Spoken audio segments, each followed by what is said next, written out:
All right, welcome to Dual Redundancy, the only podcast where you can hear all latest in television and entertainment news with too many hosts with exactly the same opinions. I'm one of those hosts, David Allen, and another one is John Berwick, and the third one is Kyle Bridger.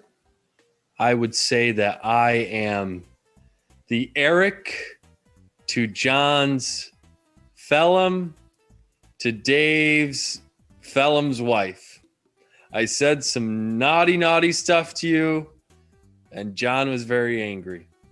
as he should be. Eric kind of sucks. I'm surprised I'm not Eric from Industry, because normally I get the worst, but no, you became the worst, but then you humiliated me, so I guess I still lose in the end. But oh yeah, we're going to be breaking down all those characters from Industry. It's our final week talking about season 1 of Industry in our catch-up series, and then we're going to stay within the HBO app, the HBO Max, the Now, the Go, everything there, and we are going to talk about the second Euphoria special, part 2, Jules.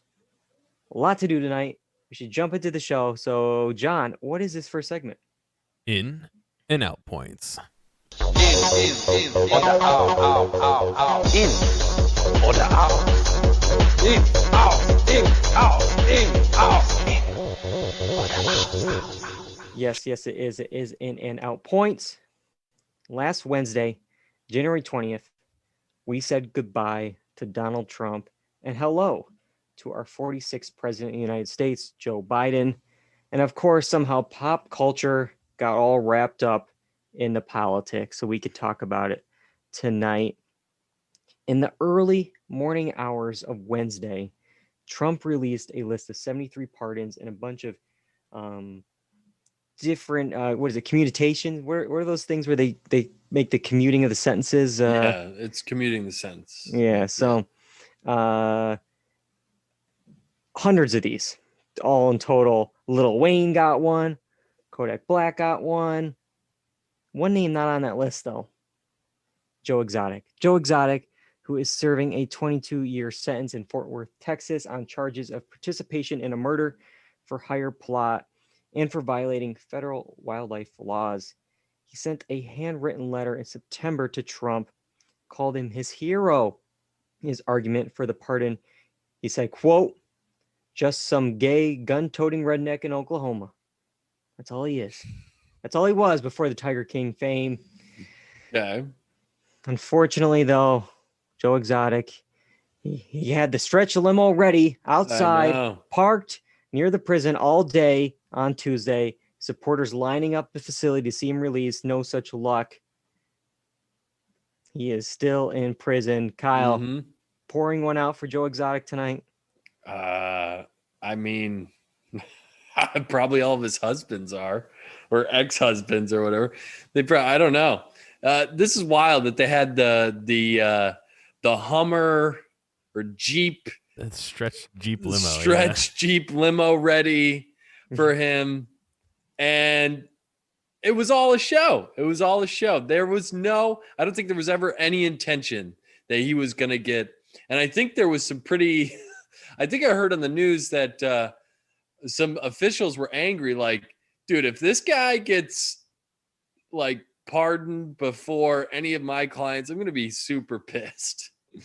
And so, I mean, pretty much everyone probably on that list already is questionable. We don't need to go through that and, dive deep into politics.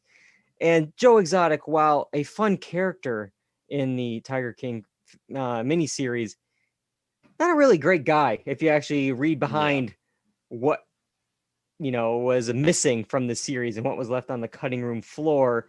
So yeah, it's good that he's not released. God only knows what he would do if he was released and pardoned. But yeah, the idea that a stretch limo was ready, parked outside, this thing was huge, and there was like a back end of it that was like also like a Jeep, so he could see all of his fans outside, of course, but also be in the limo. But he did release a statement on his official Twitter. So I don't know if he somehow got this statement to someone and then released it on Twitter, because I don't know how he could have it. Anyways, he burner said, phone inside the cell. He said, quote, "I was too innocent and too gay to deserve a pardon from Trump. I only mattered to Don Jr. when he needed to make a comment about me to boost his social media post.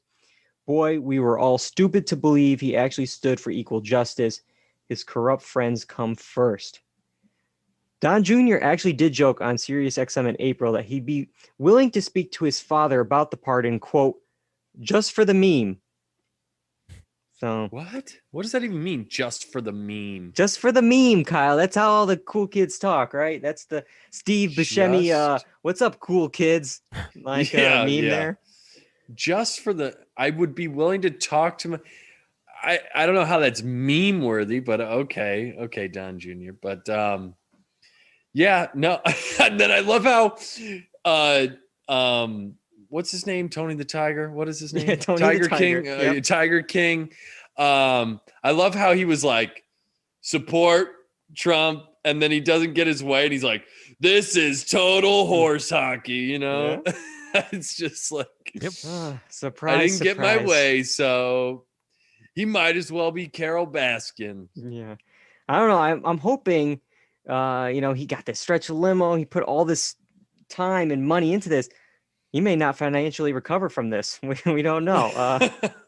We'll have to wait and see. But yeah, just for the meme. And that can lead into our second part of this in and out point. Speaking of memes, Bernie Sanders at the inauguration became one again. He was photographed sitting masked, cross-legged, and bundled up in a bulky coat and mittens. Just sitting there. And boy, did this thing catch fire. It's still going on. It started simple. It was, I think I saw the first one where it's like, this could have been an email.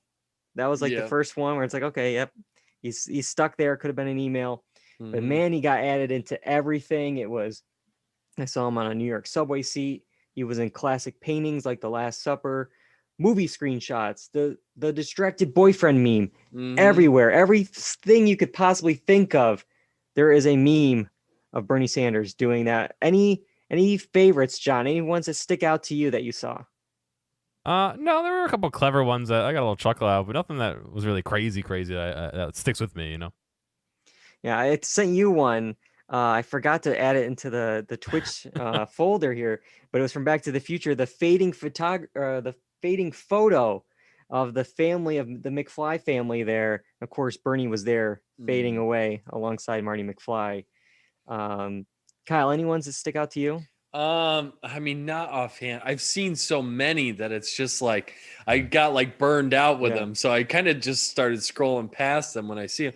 And also, I might go like old man River here, but at one point I was getting so frustrated by people being like, no, this one's a winner. And then the next person, no, this, it's just this. Like, and it's just like, just because it relates to you and your social circle does not make it the best thing ever. It's good that you relate to it. It's good that you find it funny, but it's just like, no, this is the winner. And it's just like, dude, can we just relax? Okay, you enjoy it. I'm glad that you find it relatable to your whatever your situation is. But it's just because that's one of the tough things ridiculous. with this, where some of my favorites were very specific Survivor references that it's like, unless you watch Survivor and is a super fan, it would make no sense to you. Yeah. But the ones that did kind of cross into our culture, Kyle, there was one, I don't know if you saw, he was the fly on Mike Pence's head. Oh yeah. They added that into him. The one I liked, it really goes back to something that happened 2 weeks before the inauguration. There was that idiot who stormed the Capitol carrying out the podium. Well, the podium became Bernie Sanders and he was getting carried out as he was waving there. So I like the kind of adding on to something that was already crazy at the Capitol. When I was at the gym, I didn't hear any sound just because I saw the visual, but I saw like some CNN reporter talking to Bernie Sanders about the amount of memes and then showing it was like Bernie's inception, right? But the way he was looking at them showing it was like the meme reincarnate, because he was just sitting there like, Okay. Yeah, I get it. Like I became a meme. I'm an old man. Like, what do you Yeah. want? Yeah. He talked to Seth Meyers about it. He said, I was just sitting there trying to keep warm, trying to pay attention to what was going on. But I do love, like, he also came in with like a manila folder, like, this is just one of my errands today. I gotta Mm. see Joe Biden get sworn in, then I gotta stop at FedEx and I gotta drop this off. And then it's just like, The shopping list. yeah, exactly. Mm-hmm. All right. Sorry, Dark. He's in the chat. I don't understand why this meme exists. No more politics.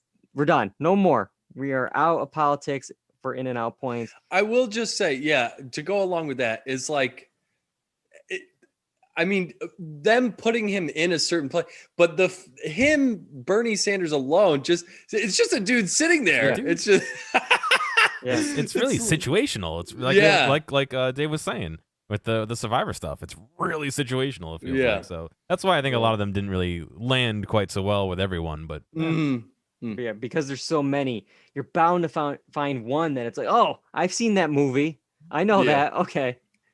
But all right. Next in and out point. In episode 322, we talked about how AMC Theaters was so mad at Warner Brothers for all the 2021 movies going to streaming when the vaccine was going to solve it all very soon, according to them. Well, there's a vaccine shortage and there's more contagious strains. So it might be a little bit AMC Theaters until we get some movies, including No Time to Die. It kind of started this domino effect here. They started it in 2020. It was one of the first films to push. It went from April to November of 2020. Well, then it was, of course, pushed to April 2021. But now it's going to be released October 2021. There was talk of selling it to Apple TV Plus or Netflix. They were asking for upwards of $800 million. Kyle, worth that chunk of change? $800 million. I mean, could it make that at the box office over time? Maybe globally? Jeez, that seems like a lot of money. I believe the last one worldwide didn't make $1 billion. But I mean, that's a whole other world. Yeah. We're in a different world now. Yeah. I don't know if you're going to make that in the next year or two at the movie theaters. Here's the thing. I don't know how they could ask for that asking price unless we're allowed to exclusively stream this for a long time. forever. Yeah. And the other thing is like, it's not even going to, like, how many people are going to, how many subscribers are you going to get because you got No Time to Die? I just don't think that's going to move the needle. Yeah. Yeah. I don't think that's moving the needle whatsoever. Especially, we'll bring up Apple TV Plus real quick. I bought a new iPhone last, I think, January or February. I got a year free of Apple TV Plus. I found out yesterday, I got an email from them that my year free trial has been extended to July. So I'm going to have a year and a half of Apple TV Plus paying $0 for it. It's not bad. Yeah. Well, So, I mean, not $0 because I mean you're buying the I phone, bought which is I bought the iPhone, but I was already 4 buying an times the iPhone. amount of any other phone. I was already buying an iPhone. True. And it's like, oh, now I got a streaming service, which, okay, sure. But it's like, if most of your subscriber base is already getting a free trial, the $800 million, I don't know how you're going to be making that. Yeah. I mean, Apple is just rolling in cash. So, I mean, they're probably willing to take the hit if they can just keep the subscribers and hope that, because how much content does Apple TV Plus have? Mandalorian. No, Disney. That's it. Oh, it's Disney. Right. Oh, right. Greyhound. That's it. Yeah, Greyhound. So, well, when it rains, it pours, because soon after this announcement, A Quiet Place 2 went from, March 2020 to September 2020 to April 2021 to now September 2021. Ghostbusters Afterlife went through 4 different changes here from July 2020 now to November of 2021. And it just kept going. Universal, Sony, Disney all started pushing everything all at once here. They realized, yeah, this isn't happening. The Kingsman, Cinderella, Uncharted with Tom Holland, Morbius starring Jared Leto, Nobody starring Bob Odenkirk, Last Night in Soho directed by Edgar Wright. All these films being pushed outside of the spring later this year. Mm. John, does that hurt? It's going to be another year and a half before you get to see Ghostbusters Afterlife after it was supposed to be last July. Yeah, I'm hurting real deep inside. No, Mm. you know what? We've been saying it this whole time. Why are theaters trying to open so soon? These major pushes of movies being pushed is exactly why. Another domino in the stack of why theaters need to not open right now, and it's A Quiet Place and James Bond and even Ghostbusters isn't gonna make me go to the movies any sooner. To me, it's a time based thing. It's a society health based thing, not what selection is there. So even if they all launched at the same time and there was a great selection out, not pulling me back any sooner. I don't think. It's going to be a while before I'm stepping into a movie theater, and I love going to the movies. One film that's still on the docket as of January 26th at 8:19 p.m. Is Black Widow. It's supposed to come out only in theaters May 7th. I don't know if it's going to stay. It was already pushed. It was supposed to be last May. Now it's this May, and who knows how much longer. The thing I'm questioning about this is, does this tie into other Disney Plus Marvel stuff? Because they're releasing Disney Plus shows. Will this eventually spoil something in Black Widow? Because everything was it's in a very specific phase and a very specific timeline. And now we're all thrown off of that. Are we running out of time? Is it going to stay here? I'm very surprised we're not getting a Disney Plus. Okay, it's $40 for the opening, 2 months, and then you have to, whatever, like they did with Mulan. What do you think about this, Kyle? A Black Widow. What's the future for it? I mean, I don't know. It's what Disney wants to make of it. I don't think they're willing to part with the cash that they're going to make in the theaters. But again, they have to be weighing the risks of, if we put this out too soon, we're going to jeopardize a massive portion of money that we're going to either miss out on or whatever the situation is. But do you think Black Widow could push more subscribers to Disney Plus? I feel like unless you're really into Disney anyways, you're probably already a subscriber. I don't know if Black Widow is going to make the difference for you. Yeah, you're already subscribed because you're watching WandaVision, or you're watching soon that Winter Soldier and Captain America or whatever. Like you're already gonna be watching those. So this would just be like an extra thing, and they would have to charge extra for it. But as we saw with Mulan, they did that for like a month or two, and then it was like, well, it's coming to free in December anyways. So yeah, I don't know. Personally, as a consumer, I would love for the thing just to come out on a video on demand. Just give it to us. But obviously, I think after what Warner Brothers did, I think other studios are kind of concerned about, messing with people's contracts. I don't know what Scarlett Johansson has going on or what the agents and all that stuff. But if I was an actor, I wouldn't want to be doing press junkets for a film I shot 2 years ago when I could be in the middle of making a film, and you're going to tell me I have to do some kind of press junket or some kind of, especially these Disney ones where you have to do like every day at all these different things for weeks and all around the world. Like, Florence Pugh's like, okay, I've been not able to shoot a movie for the last year. Now you're making me take off 3 weeks from filming whatever thing I'm back into. Do this press for this movie I shot 3 years ago. And that goes back to Daniel Craig. I mean, I've been joking about this in our thread on Twitter, but it's just like, this guy did not want to be James Bond anymore, and they keep going and going. It's like a nightmare that won't ever stop. Yeah. Well, AMC announced yesterday, AMC Theaters, that it has raised $917 million in new equity and debt capital.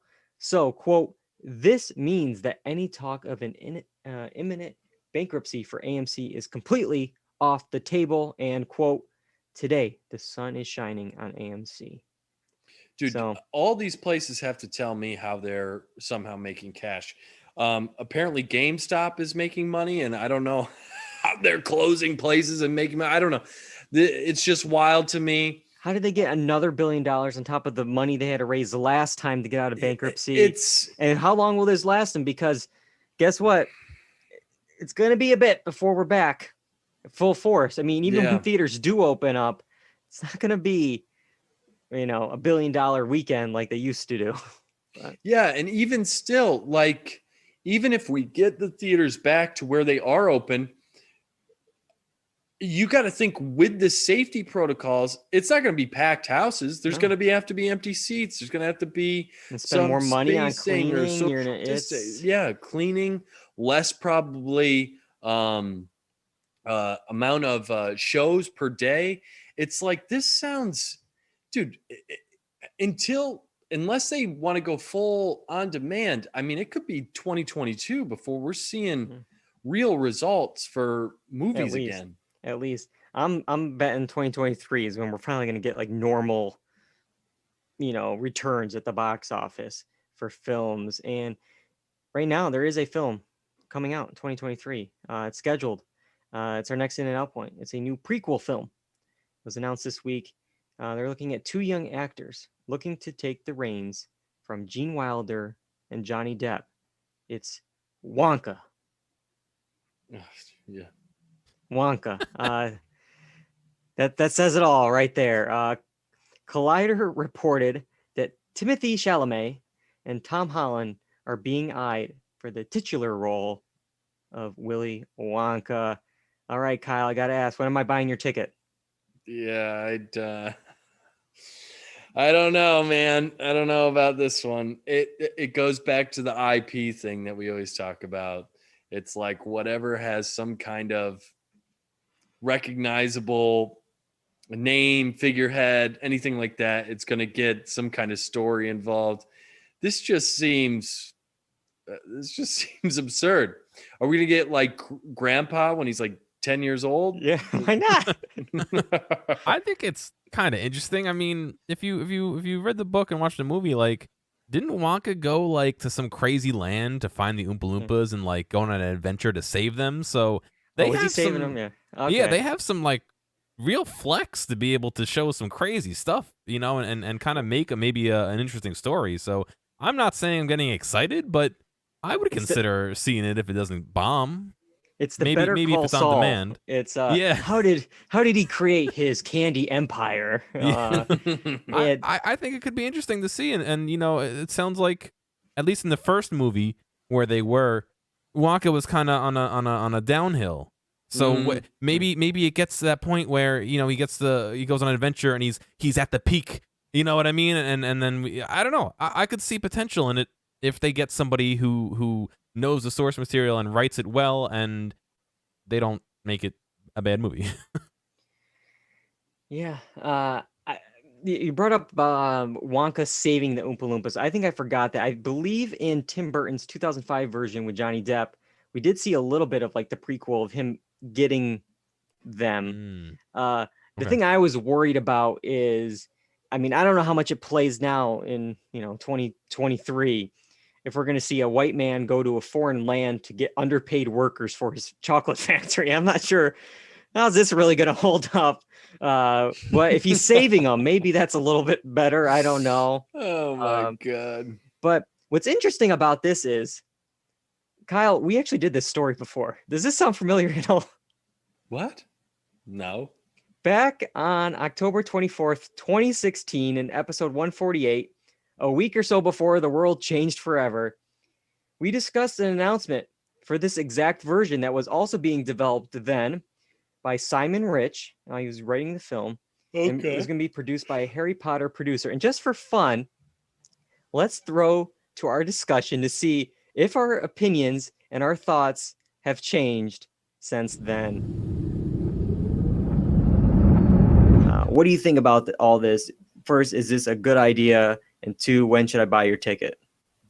I I would think save your money on that Save your one. money. Okay. I mean, there's always there's always a chance that it'll be good, but it's just like, I just feel like when it comes to this, Hollywood, we need to start thinking of new ideas rather than tapping into old characters. It's just getting to be too much for me because it's just like they just want to suck as much money out of one idea or one character as much as possible, and nothing new is getting made, and it's just like, what in the hell?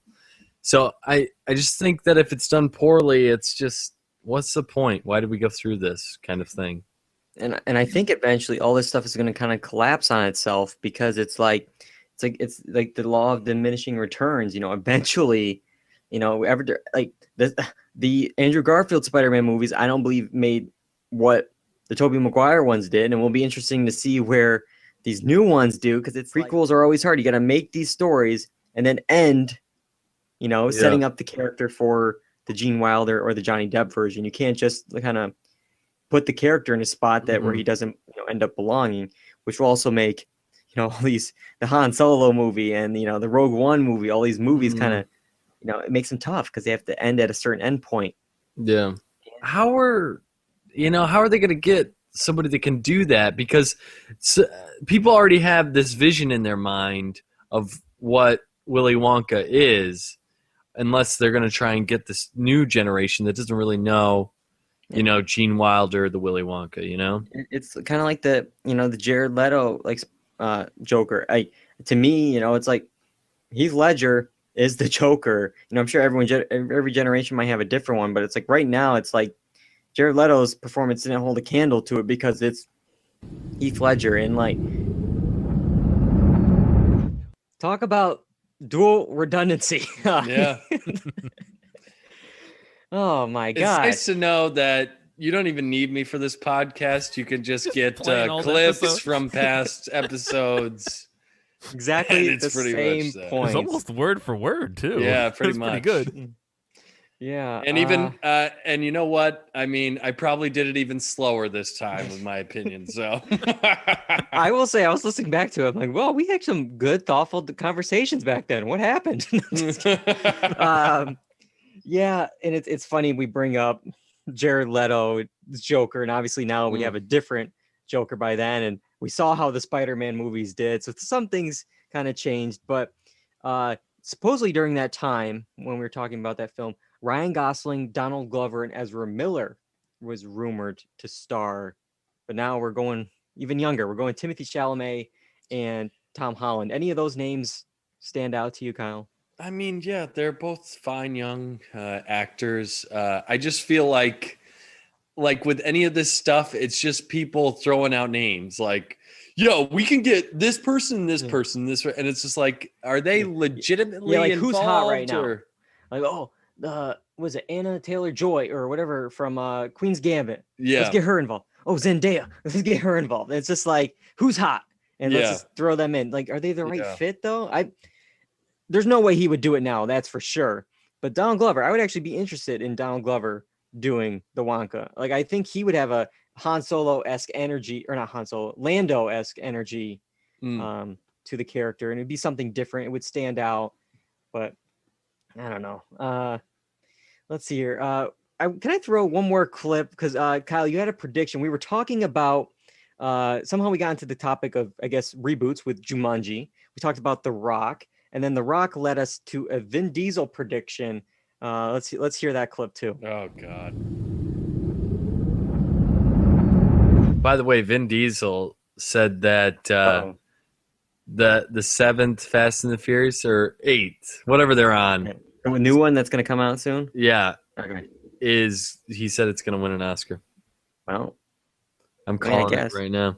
I mean, it might. I mean, like, there's probably like best original sound mixing and I don't know. Like, I mean, it's not gonna be no best picture. They just got to remember to submit it for consideration. Don't pull a Frank Ocean. Vin Diesel might not show up to the Oscars if that's the case. If he's invited. No Oscar noms for the franchise yet. Fast 8 did get 6 nominations. at the Teen Choice Awards. No wins. So maybe for Fast 9. Maybe for Fast 9. Okay. That's enough of Memory Pass. We have 2 shows to talk about tonight. In order to talk to them, we have to go back. So guys, send us back. We're back, baby. Gotta get back in time. I'm late. I always got to remember the delay. All right. We are talking about the second Euphoria special, part 2, called Jules, or they have another title I'm gonna have to censor here. F anyone who's not a sea blob. F anyone who's not a sea blob. I don't even know which C January word's supposed to 24th. slot in. Yeah, I was thinking of the same thing. I was like, okay. Okay. After discussing part 1 in episode 322, we get part 2 of the story, and it focuses on Jules as she attends her first therapy session, and she discusses everything from sexuality to femininity, everything in between. All right, Kyle, let's start off with you. What did you think of this second Euphoria special? Very similar to the first one. We're kind of tiding ourselves over until we get Euphoria back, and I'm glad that they have decided to take a more in-depth look at the characters, especially Jules, since we didn't really get to see her perspective. Since we're on Rue's point of view all the time, so now we're seeing, the things that are impacting Jules. And I think it's important to note that it's just like for everyone, it's kind of giving this multiple perspective thing.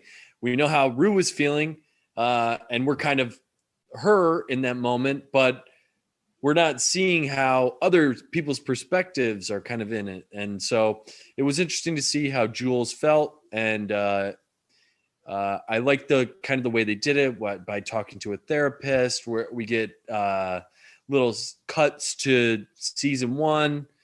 And so it was well done. I don't think it was like overwhelmingly good or there was anything like special about it, but it's good to kind of get to know the characters a little bit more, have a little bit more perspective, and kind of look back to see where that character was at.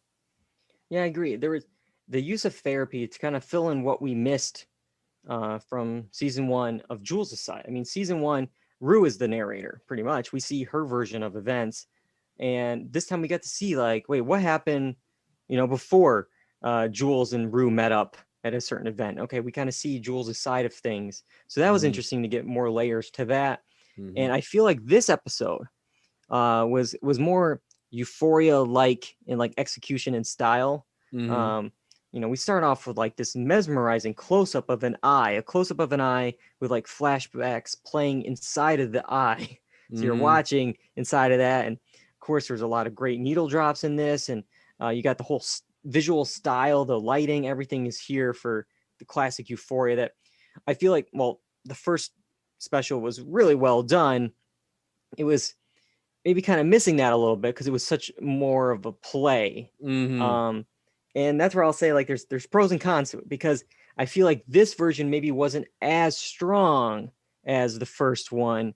And maybe it's with the actors, because here we have, I don't know the therapist as an actress, but with Jules, I mean, it's the first one you had Coleman Domingo, who is, an amazing actor, and you have Zendaya, who just won the Emmy for Best Actress in a Drama. And you just have the two heavyweights going at each other, and it's just, so it's hard to compare. Everyone did great in the second one, but it was, for me, it's like it just didn't work as well as the first one did. Mm-hmm. I'm very interested to hear what John has to say, because John actually has not seen season 1 of Euphoria, but he has seen these 2 specials. So what did you think of just watching the 2 specials of Euphoria here, John? It was a little interesting. I think I'm missing out on some context as to how these 2 characters fit together and how they fit into the world, because these 2 episodes were, except for a couple setup scenes, they were kind of the characters by themselves or talking by themselves, and it really didn't give me much of the world context, which I'm missing. So I didn't think it was bad. I think it'll make more sense if Yeah. when I get around to watching the first season. It just I didn't want to turn it off, but I felt like I was missing the reason for me to watch. You know what I mean? I didn't have that hook to say, "Oh, right, all right, this is meshing in nicely." It's just kind of was a one-off story because Yeah. I'm missing context.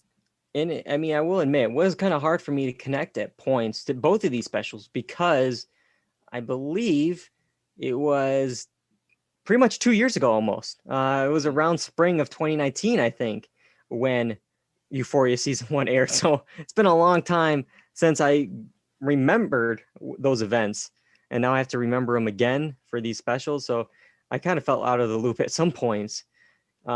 You brought up how it was mostly these kind of characters alone by themselves, and that's obviously with the COVID protocols. I mean, these were shot during COVID, the early days of COVID, so it's kind of like you can't have these crazy party Euphoria scenes. That being said, though, we did get more than I thought we were going to in this episode. We got some first a makeout and then some sex scenes with our shy guy character. Who's supposed to be Tyler, right? I believe so. But that was not Tyler. Yeah, so yeah, they did a great. Well, they tried to cover up as much as they can of the face because also I guess at least points for Jules. Jules at points doesn't know it's Tyler who she's texting with, so it's kind of like she's imagining all these events and all these scenarios, but she can't visualize his face because she doesn't know the character yet. But also in this world, we know the characters. It's very confusing, but they tried covering up as much as they can. But outside of the story, I just felt weird watching it because the whole time I'm just like protocols, and I was just like, we have to get that plexiglass in front of them, like they've been doing that on Lifetime movies to make sure that they're. And at one point they were making out. He pushes her out to lay out on a window. What kind of balcony? Yeah, that was a weird. Dude, it's romantic. Okay. Hopefully he remembered that the fire escape was there. Maybe he picked the wrong window. Whoops. I meant to throw you out the window. The one to the left. The one to the left. Oh no. But yeah. So I was surprised to see all that because like the first one, I mean, we didn't really get that. The most we had Zendaya and Jules. Zendaya and Hunter. Those are the two actresses in a room together, and then we had Coleman Domingo and Zendaya in a room together, and that was it. So I was just surprised to see what we got in this second episode. What'll be interesting though is Sam Levinson, the creator of Euphoria, will be back in 2 weeks with Zendaya and John David Washington for Netflix's Malcolm and Marie. It's an awards film. It's picking up some steam. This one's going to be divisive, I think, guys. I'm going to be interested to see if we talk about it, what we think. I saw a tweet from Vulture, and they said, quote, critics have called Malcolm and Marie masturbatory, shouty, hammy, and shrill, and those are the ones who liked it. Yikes. So, like the acting is shouty and shrill, or like what they're trying to... The point that they're trying to make is like shouty, like in your face. I don't know. I don't know. I don't know too much about it. For some of the vibe I'm getting is sometimes I'm getting a little pretentious. I don't know if that's the right word. That we got these two actors. It looks like black and white in a room together. Like who knows? Like but I'm definitely going to be watching it just because of the talent behind the camera, in front of the camera, and the awards buzz it has. But yeah. I was actually thinking about it when in the show when Hunter is she's talking about her like kind of life and being transgendered and stuff like that, and I'm like, there's no way that like who wrote this, because I don't think the guy wrote, and then I saw that she was a co-writer on it, and I'm like, this makes a lot more sense. And I'm glad that it worked out that way, because I'm like, if this is just a white dude portraying what I'm like. And he is a white dude. Yeah. If it's just a white dude portraying what like a transgender or whatever, it's just like we need. So I was glad that she was in the writing process of that whole thing. Yeah. So we'll probably talk about Malcolm and Marie in a few weeks, but I think that closes up Euphoria. Who knows when we actually will get season 2 as a whole? Maybe around time Wonka airs. And All these kids are going to be like 30 years old. Oh, maybe. Why don't we just get the cast of Industry to just fill in and just be the new Euphoria gang? We're gonna finish up Industry season 1 here. The 3 episodes we're talking about tonight are Nutcracker, Pre-Crisis Activity, and Reduction in Force. They all aired on HBO in December of 2020. 2 weeks ago, we discussed episodes 1 and 2. Last week, we did 3 to 5. Tonight, this is it, episodes 6 through 8. So, of course, spoilers through the finale. This British drama series was produced by the BBC and aired on BBC Two and HBO, and it follows a group of young graduates competing for a limited set of permanent positions at a prestigious investment bank in London. All right, Kyle, what do you think? There's a lot to talk about tonight. We'll definitely talk about the finale. Overall thoughts of these 3 episodes. Did you like how it ended? You ready for season 2? I am ready for season 2. I like the show overall. I was kind of like I don't know. The ending was kind of depressing, honestly. The last episode was kind of depressing because it's the end of their journey and they don't really know what's going to happen after that. But just the decision making of some of the characters, especially Harper, who you feel like you're on their side, and then you just don't understand the thought process. And and I want to delve into all these characters, but we will just one my by one. Overall general thoughts is like it was really, it felt like a step back for some of the characters, or maybe a revelation of who they truly are. I don't know, but overall, I do like the show. I do think it's over the top. I do think some of the sex scenes are either not needed or just too long. I mean, sorry, I'm getting ahead of myself. Overall, it's fine. I recommend it. It might not be for everyone, that's for sure. But I do enjoy the characters and I enjoy the show. Yeah. All right, Don. Real quick, what do you got? I think I mostly agree with Kyle. I think I have the same opinion I did last week. As I kind of don't. If you ask me what week did this, or what episode did this scene happen in, I don't know if I could tell you. You know what I mean? I can kind of tell you where in the story it happened, but if you ask me, what scene, what episode did the boyfriend stab his hand with a knife? Like, I think it was 7, but I feel like the time doesn't matter almost. You know what I mean? It's kind of hard to follow when your sense of time, my sense of time anyway, I can't pinpoint where things are. But yeah, overall, there's some drama, so it's exciting. You want to know what's going on. I agree that Harper's making some terrible decisions. I mean, everyone's making terrible decisions, but specifically Harper, I think, is making some terrible decisions. And I would consider watching more next season. I want to see kind of where it goes and how the finale pans out.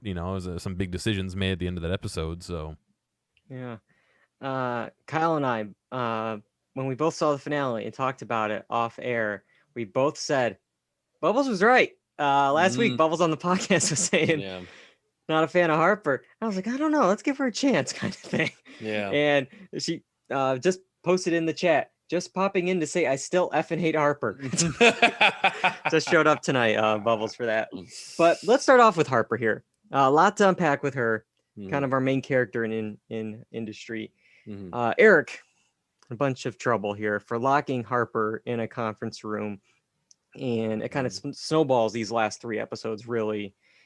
Daria, her other boss, sees this, starts, kind of helping her because Eric wants her to go to the party, but she's like, no, she's working at the desk. She can't do it, so he pulls, Harper from the situation. She's over there at the Christmas party instead, working at the desk. Does meet Eric's wife at the party. She stopped over, and you kind of see a little bit more of Eric. There's an exchange, which I can't say any of it on the podcast, but back and forth to each other playfully. They were F off C word to each other. So that's a interesting marriage. Yeah. But very interesting. Eric's trying to make up for it all. Huge bonus for Harper, 50,000 instead of the 25,000 everyone else got. Told not to say anything about it. Of course. Immediately says stupid. Immediately. Stupid. It's not even like she told one person. It was like, oh yeah, I got a nice bonus. The entire everyone just to show them up. Yep. Yeah. Oh my God, just zip it. Yeah. You could have went out here with that extra 25,000. But what did you think of this moment, Kyle? I mean, obviously between the conference room and then when they do have to let Eric go, she has to sign an NDA. It's a complicated situation. Yeah, I think on her behalf, she's feeling torn between the situation where she's made to feel special despite the abuse, right? And she liked that feeling of being special, but the consequences of that is you might get locked in a room with some dude that you don't know what's going to happen to you. And it's like, are you willing to put up with that? Or do you like the bonus and everything that comes along with that? So I think we see that kind of unfolding, and we see not only the pressure that Eric's on her, but the company itself. Could you imagine a head of a giant corporation coming to you and being like, you need to sign this right now? And it's like, well, didn't she say, don't I have time to like look this over? Like, what's going on? Like, it's especially someone starting at the ground level, and it's like this could affect the rest of my life. Put a little asterisk by my name for the rest of my career. Yep. I want to point out, just because there's something that the show will do, and there's a great example of this when Harper goes to like a convenience store, sees Eric just out and about with his family or whatever, and you think something's about to happen. You think they're going to get into a confrontation, and nothing happens. And I feel like the show has done this quite a few times, it's starting to annoy me a bit. Like we talked about, I think last week with this sex sounds on the Bluetooth. All right, this is going to be big. This is going to be important. They're going to screw up here. This is going to be a big no.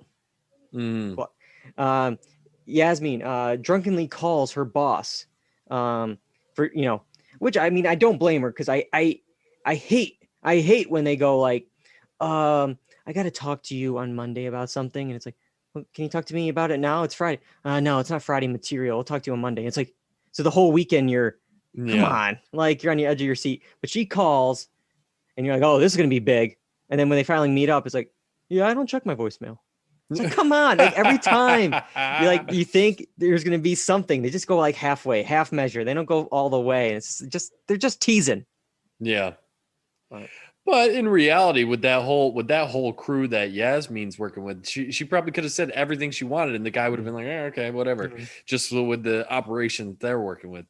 I don't know where you wanted to go with Harper. Did you still want to keep going? I was gonna, because we got right up to Riff here, I believe, because she's spiraling. She is right before Riff, the big kind of presentation at the end to get that permanent position. She's seeing Harper is seeing Yasmin talk with Daria, and she's like, wait, what's going on here? What's this happening? And ask Daria about it. Well, tells Harper this environment may not be good for what you're going through, because she's seeing Harper is spiraling. She's under stress. She's maybe not right for this world. And Harper immediately in the elevator in front of everyone is, well, you put me in a spot where I got sexually assaulted. It's like, whoa, like, and so a lot of things is coming to a head here. She's really on edge. And we get this dinner with kind of someone up high in the company, and you think it's just the two of them, but then surprise, Eric's here too. And they ask her to retract her statement. So it'll be beneficial for all of us here. It'll be beneficial to you, Harper. Mhm. They're mostly don't want to lose Eric's accounts because these people only trade with Eric. If Eric leaves, he takes that money with him. So retract these statements. And then there's a new scapegoat in Daria. What do you think about all this going down, Kyle, between Eric coming back, Daria getting let go? So there's three things that I want to point out. So the first being she's spiraling out of control. We get Gus, who goes to comfort her. I mean, I guess it makes sense because the other guy died next to him, but we've never seen them interact before, whatever. My whole thing with this is that clearly Harper's decision making is being impacted by the fact that something happened to her brother.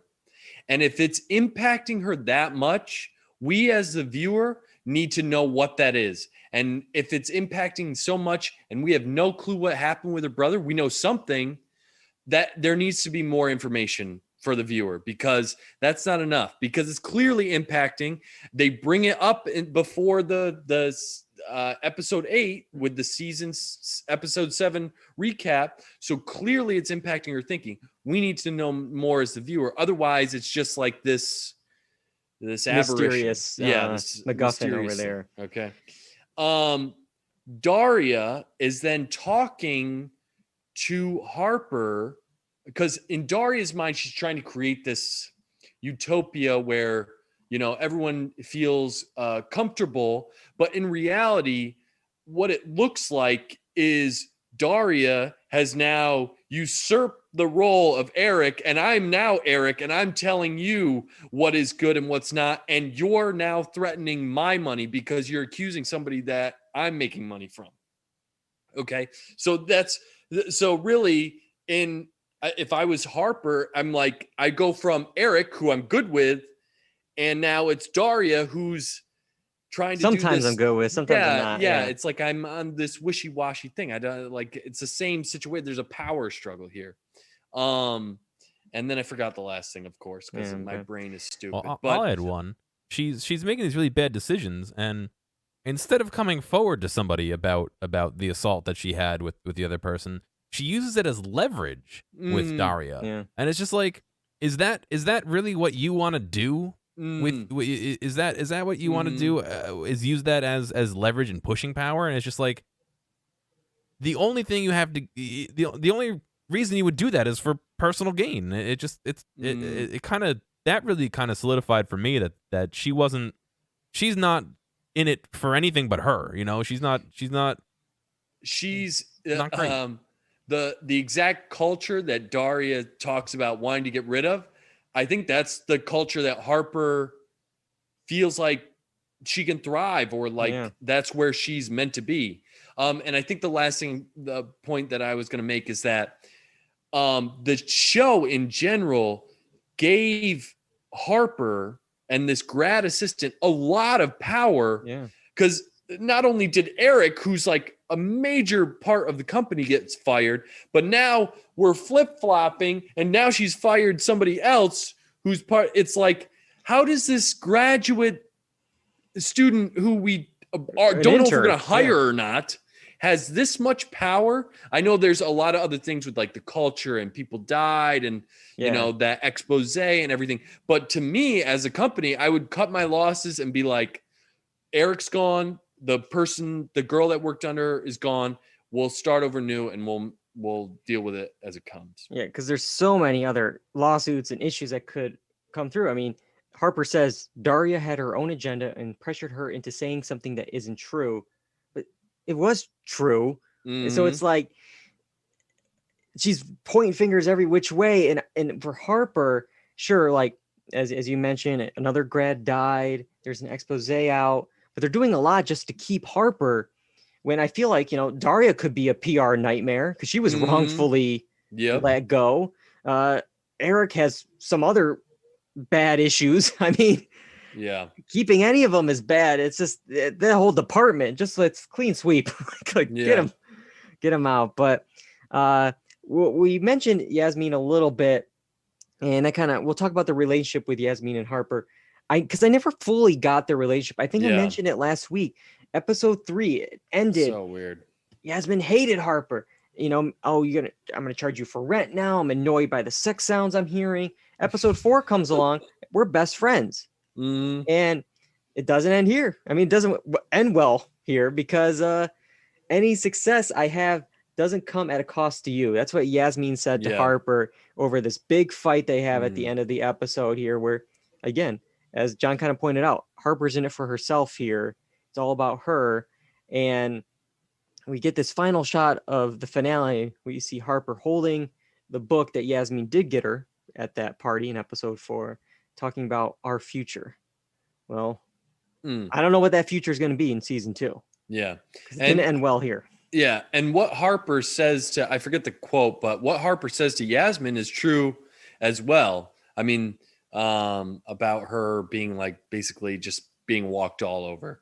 And I think Harper resents Yasmin because Yasmin has everything that Harper's never had, because Harper got money in her bank account and she doesn't even know what to do with it because she's so scared. And Yasmin is buying her mom's wine at an expensive restaurant. It's just like, and paying for the whole party for her boyfriend, So it's these things that Harper doesn't have that Yasmin does have.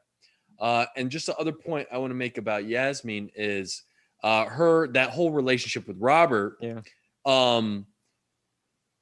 They want each other. Robert and Yasmin, they want each other, but it's only sexually, because after that moment that they have in wherever it was, in the locker room or wherever, they're trying to make Robert's trying to make small talk because he's legitimately like, I kind of like this girl. And she's just like, you're weird, you're stupid.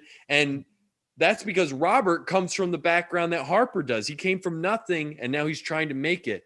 And so Harper and Robert have this like emotional connection in real life. And Yasmin and Robert just have like this kind of sexual vibe going on. And then Yasmin's taking advantage of that by that's where she gets all her power. That's where she only feels powerful. Yeah, you brought that up earlier, and I thought that was a great point. Like you could tell when she is in that like sexual position, she just is like a different person. And we see the snap, we see the break when Robert and her finally hook up at the Christmas party in that locker room.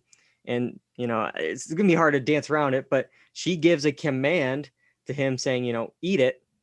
And he immediately questions her. And he's like, what?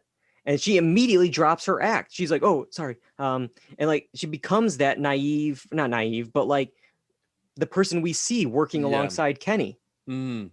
It's just, you see that 180 change right there. And as you said, she gets her power from kind of that dominance in any of these relationships, until finally, when she does get the position at Pierpoint, Kenny comes over to give her a handshake. F off. So she's got it now. At least it seems that way. She throws a party at her place, or I guess her parents' place. Invited all the grads, including Robert. Tells Harper she's over him, but doesn't stop her from asking, "Why are you here?" to him at the party. She dances and stares him down.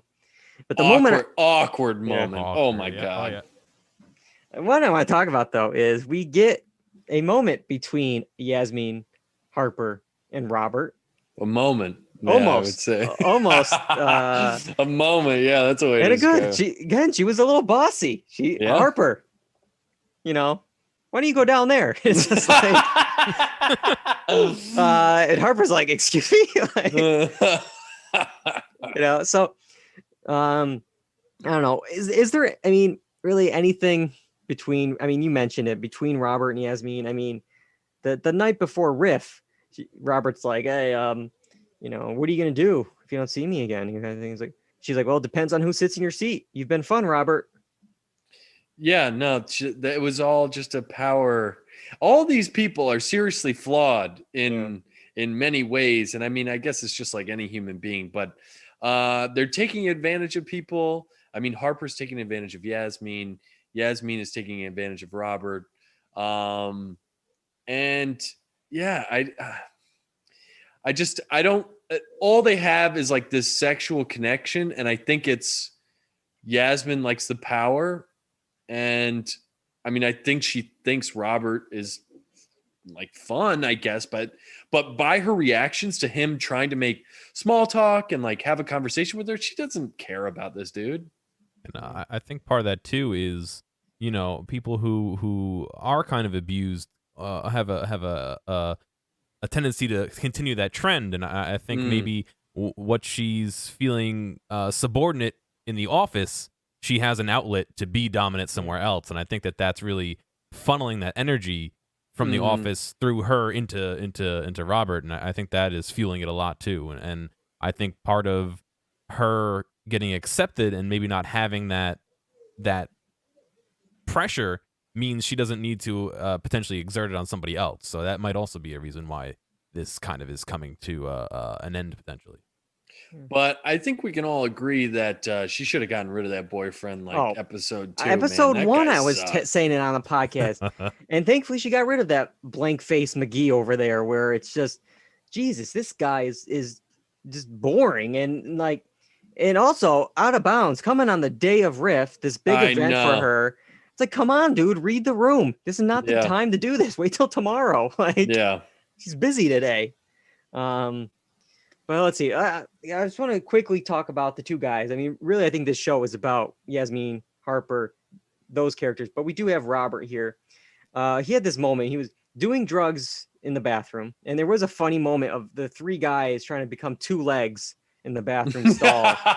But man, I mean, again, anything flies in this office. Anything goes. But like, can you be a little less obvious? Because clearly you're in front of the company.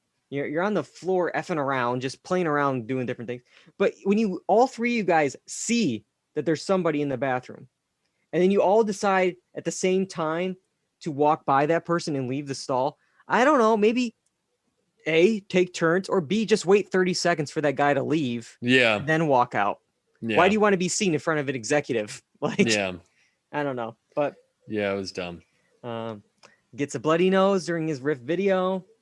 Which was ironic because he was sober for a bit, wasn't he? He was sober at that point. I think he was trying to be. Maybe. I can't remember. The time frame is a little weird because they did the Christmas holiday and stuff. But high up executive still liked him. Daria called him worthless. So at the end here, I was a little confused. I maybe John can help out. Did he get the position? I didn't seem like he got it because at a point with Harper, when the eyes are on Harper, she looks over to him. He's shaking hands. Yasmin's shaking hands. And so it's making it look like in Harper's eyes, everyone's getting this position but me. Where's my phone call?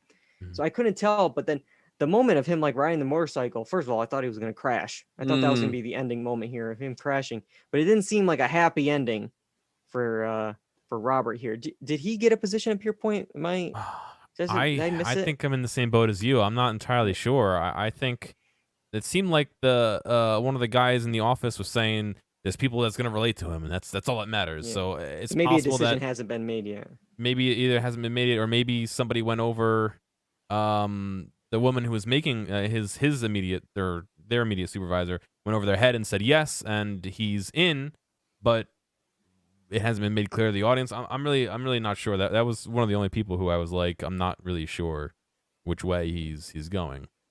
Yeah. Well, we know one person who didn't get it, Gus, telling him F off in the speech, pretty much. I mean, practically. The little bet there he did. The thing with Gus I want to bring up is he's been with that like other executive there, and they're at the Christmas party, and he meets the executive's wife that he's kind of been cheating on, and they look at each other and they're like, hey, the way you look at him, there's something going on. You know him better than you think, because two people don't look like that, if they're just friends. So already she has red flags. So right there, I would have been, if I was Gus, hey, maybe I should be cool tonight. Maybe I shouldn't do anything. If someone's raising a red flag, what do? They go F in the bathroom. And then when they come down in the elevator that opens up to the party, they have to be on top of each other. It's like, oh my God, can you like just 6 feet apart in the Yeah, elevator just for a second. So Yeah. that when it The wife- opens, the wife doesn't see it. The wife said she was going to get drinks. How long do they think they have? I don't know. Like Yeah. Gus knew that. A long line. But Long line. but yeah, the exec kind of leading him on because he's like, oh, well, let's do a weekend together. And then it's like, oh, well, I'm busy that weekend and busy then. Well, we'll find a date. It's just like, yeah, we'll see. We'll see. But yeah, for me, that was a character I feel like, I mean, I guess he was just such a side character. He never really connected with Gus. Yeah. I wanted to get more of Gus. I just never really connected with him. I Yeah. thought this show was very strong with Yasmin and Harper. But Yep. I feel the same exact way. anything to look forward to? You excited for season 2? Anything you want to see in season 2, Kyle? Yeah, I'm interested to see where they go. I was I honestly was a little bit like depressed at the end of this episode because I was on Harper's side. It was like, I understand. I know where like you're coming from, that chip on your shoulder, trying to make it happen. But then you're just one of them. That's really what it is. And I wonder if we're going to see her devolve into that, or maybe, I don't know, that longing look over the city. Maybe she realizes, hey, I kind of screwed the pooch here. But again, she's going to be under Eric's wing. How They legit have to can you be? move her into a different department after this. You would think. But then again, I would have thought they would have fired all these people for any of the little things they did in the season. But oh well. Let's see. That is it. That's it for Industry Season 1. We wrapped up our catch-up series on that. I'm sure we'll have more catch-up series in the future because, things are trickling in. Not many things premiering. Next week, though, we are going to talk about the Golden Globe nominations. They're going to be out on Wednesday, February 3rd. So that's important. Normally, we record on Tuesday nights at 8 p.m. Next week, special Wednesday edition to talk about the Golden Globe nominations. Maybe Industry will be on it. They loved doing, freshman series. Could make a surprise cameo in the drama categories. We'll see. And then we also are going to talk about a movie, one of the 2021 movies from HBO Max and Warner Brothers, The Little Things, starring Denzel Washington, Rami Malek, and Jared Leto. So that should be fun as well. Again, I hate Jared Leto. Well, two of the three. Wednesday, February 3rd on Twitch, twitch.com/Dual Redundancy, 8 p.m. Eastern. Twitch.tv. I screwed it up. Twitch.tv. I'm sorry. It's all good. About that. All right. Let's see if I get the rest of them right. You can find episodes up on YouTube, iTunes, Spotify, the blog, dualredundancy.com. And of course, follow us on social media, Facebook, Twitter, and Instagram at Dual Redundancy. That's it. That's all I got. I got to thank both of you guys for joining me tonight, talking about all these different shows, going on the season 1 journey with me. Couldn't do it without you guys. Yeah, it was a good one. It was a good one to cover. All right. Until next time, I'm David Allen. I'm John Berwick. And I'm Kyle Bridger. And that's all we got for Dual Redundancy. See you guys on Wednesday. Good night, everybody.